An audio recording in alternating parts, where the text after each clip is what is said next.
La situation en Haïti est une crise oubliée. Le constat est signé de l'une des patronnes du programme alimentaire mondial, Cindy McCain. Haïti, c'est une crise alimentaire, une crise sanitaire, une crise politique, économique et un climat de violence permanent à cause des gangs qui contrôlent un espace qui grandit tous les jours. Gary Coney, directeur régional de l'UNICEF pour la zone caribéenne et latino-américaine, bonjour.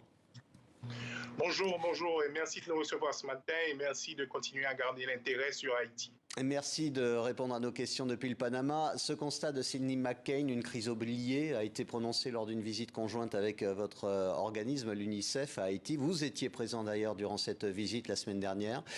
Vous lancez aujourd'hui un appel à l'aide. Concrètement, quelles sont les priorités sur place ? Effectivement, d'abord, nous avons accompagné Mme Roussel en Haïti, à la fois dans son rôle de directrice exécutive de l'UNICEF, mais aussi comme personnalité désignée par le comité permanent interorganisation pour mener le plaidoyer pour Haïti à travers le monde. Et je rappelle un peu à vos auditeurs que le comité permanent interorganisation est ce forum de coordination où se réunissent vraiment toutes les agences qui sont impliquées dans la coordination. Et la directrice Roussel est allée en Haïti pour écouter, pour apprendre et pour aider à galvaniser l'attention et le soutien de la communauté internationale à la réponse humanitaire en Haïti. Et sur place, évidemment, elle a rencontré la directrice exécutive du PAM, Mme Cindy McCain. Elles ont eu des visites communes et se sont engagées à porter ensemble ce message commun qu'Haïti est sur le point de devenir une crise oubliée. Donc, écoutez, nous avons trouvé une situation extrêmement préoccupante. 5,2 millions de personnes, soit près de la moitié de la population, ont un besoin humanitaire immédiat. Haïti est actuellement classé 4e après le Soudan, la Syrie et le Yémen en termes de pourcentage de la population en phase IPC 3. Au moins. Donc, je rappelle que l'IPC, c'est cette échelle standardisée qui permet de classifier la sécurité alimentaire, et ce qui veut dire qu'Haïti, ils sont en phase de crise, d'urgence ou de famine. Donc, et ce qui est encore plus alarmant, c'est que le nombre de personnes en situation de besoin humanitaire en Haïti est aujourd'hui supérieur à ce que la situation était après le tremblement de terre de 2010. Et contrairement à 2010, par contre, la communauté internationale est beaucoup moins engagée. Les institutions et les services de base dont dépendent les Haïtiens et les Haïtiennes sont à peine fonctionnels. Les besoins humanitaires sont dispersés à travers le monde. Nous avons 2 millions de gens qui sont pris en otage dans ces quartiers contrôlés par les groupes armés. Nous avons à peu près 2 millions de personnes en dehors de Port-au-Prince qui sont dans le besoin humanitaire d'urgence. Nous avons à peu près 170 000 déplacés, donc nous avons des groupes de besoins qui doivent être adressés de manière différente. Et évidemment, nous avons les groupes armés violents qui contrôlent plus de 60% de la capitale et certaines parties des départements de l'Artibonite, qui est, comme vous le savez, le grenier du pays. La population d'Haïti a-t-elle besoin d'une aide d'urgence ou plutôt d'une aide au développement? Que demandez-vous en clair à la communauté internationale? Les deux. D'abord, il s'agit de financer en urgence l'appel au programme humanitaire, plus de 700 millions de dollars. Il faut absolument que nous puissions intervenir pour ces millions d'Haïtiens qui se trouvent aujourd'hui dans l'urgence. Évidemment, ça ne va pas suffire. L'histoire récente a clairement démontré que la communauté internationale doit accompagner le gouvernement et le peuple haïtien dans la reconstruction des institutions, dans le renforcement de la capacité d'offrir les services de base, dans la capacité d'offrir la protection, évidemment, dans le rétablissement d'un climat sécuritaire.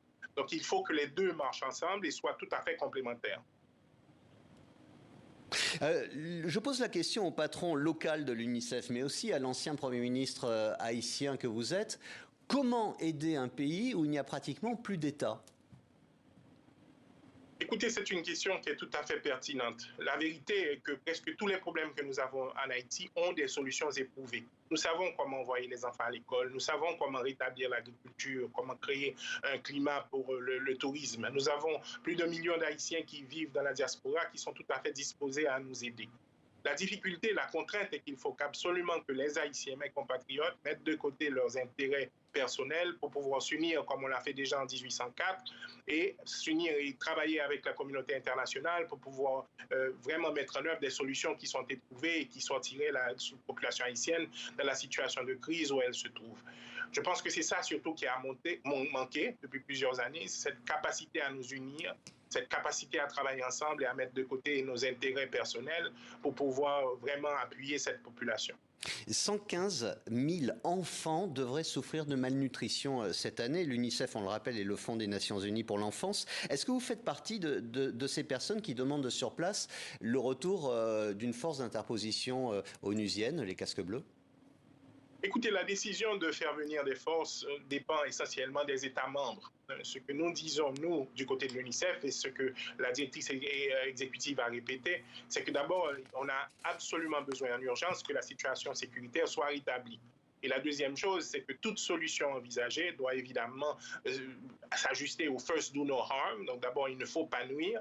Et deuxièmement, protéger l'espace humanitaire. Et dans un troisième temps, ne pas faire du mal à la population qu'elle vient servir. Mais essentiellement, c'est une décision qui dépend des États membres. Ce que nous avons constaté, c'est que la situation de violence qui prévaut aujourd'hui en Haïti, elle est très sérieuse, elle empêche à la communauté humanitaire de faire son travail, elle affecte des millions d'Haïtiens et d'Haïtiennes. Pendant son séjour, la directrice exécutive a eu des conversations avec des femmes qui ont survécu aux violences sexuelles, dont une jeune fille de 11 ans et qui portait un enfant et qui allait arriver à terme très vite. Nous avons vu donc en première ligne les conséquences de cette violence et nous continuons à le voir. Donc définitivement, il nous faut rapidement trouver une solution à cette situation. Gary Coney, directeur régional de l'UNICEF pour la zone caraïbéenne et latino-américaine. Merci de nous avoir accordé ces quelques minutes en direct sur TV5 Monde.